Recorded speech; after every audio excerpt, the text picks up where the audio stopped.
Estamos de vuelta y le cuento que el más reciente informe del Instituto Interdisciplinario de Economía Política advierte que el mercado laboral argentino profundizó su deterioro en agosto de 2025 con la pérdida, escuche, de 13.100 empleos formales.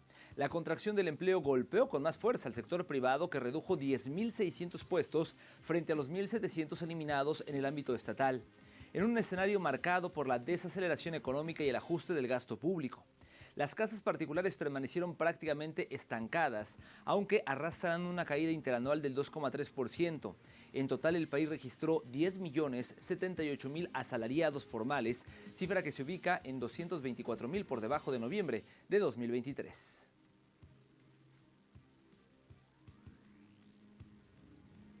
Asimismo, el Centro de Economía Política de Argentina, el CEPA, también documenta que el mercado laboral y productivo del país registra una contracción del empleo formal y el cierre de 19.164 empresas. Según la publicación del centro, la cantidad de trabajadores registrados en unidades productivas tiene una caída del 2,81%, lo que equivale a más de 276.000 puestos de trabajo. Y esto se traduce en un promedio de más de 432 empleos perdidos por día. Además, el área de Administración Pública, Defensa y Seguridad Social, obligatoria, lidera la cifra con una reducción de 86.982 trabajadores. En el mismo periodo se registró el cierre de empresas a diario, mostrando que el número de empleadores cayó de 512.357 a 493.193. Asimismo, el sector de servicios de transporte y almacenamiento fue el más perjudicado, perdiendo 4.685 empleadores y encabezó la caída con una disminución del 11,9%.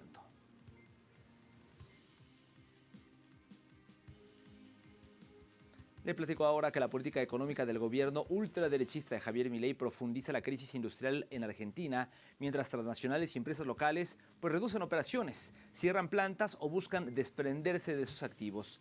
La salida de Nissan, Whirlpool, el cierre de Dana en San Luis, así como los despidos en Essen y Loimar, así como también la reducción que se ha registrado en Panpac, que pasó de 300 a 80 trabajadores, reflejan precisamente este deterioro productivo. Incluso gigantes como Shell y Carrefour evalúan retirarse del país ante un mercado interno debilitado y una ola de importaciones que desplaza la producción nacional. El fenómeno, calificado por voces críticas como un industrialicidio, ocurre en un contexto donde el gobierno intenta mostrar un supuesto crecimiento económico pese a cuestionamientos sobre la veracidad de las cifras oficiales.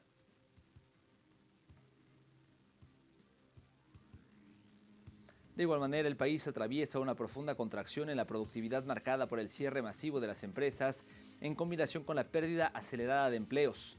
Según otro estudio del Centro de Economía Política Argentina, entre noviembre de 2023 y agosto de 2025 dejaron de operar 19.164 compañías, lo que equivale al cierre de 30 empresas cada día. Entre los sectores más afectados se incluyen comercio, servicios inmobiliarios y la industria manufacturera, poniendo en evidencia el deterioro transversal del aparato productivo. En paralelo, la actividad metalúrgica también muestra signos de estancamiento, manteniéndose muy por debajo de sus niveles previos a 2023.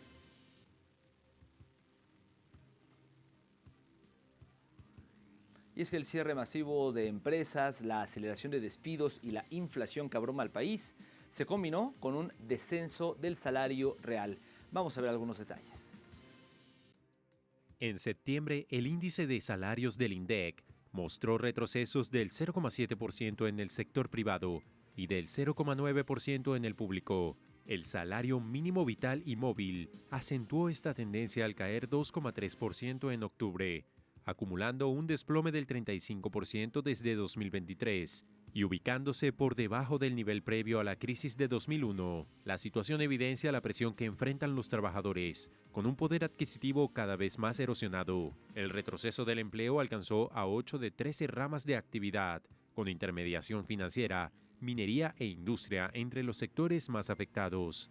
A nivel territorial, 16 provincias registraron disminuciones, con Buenos Aires y la ciudad autónoma concentrando la mayor parte del ajuste, posicionando a Argentina como el país con el salario en dólares más bajo, con apenas $225 mensuales. Según estudios del Centro Estratégico Latinoamericano de Geopolítica, el gobierno neoliberal utilizó los salarios como ancla del ajuste, ubicando al país por debajo de Bolivia, con un salario de $395, y Paraguay, con $411.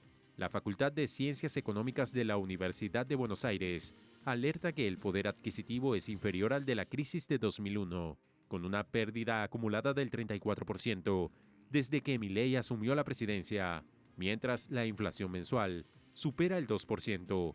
Los salarios del sector privado y público apenas crecen 1,4% y 1,1% respectivamente.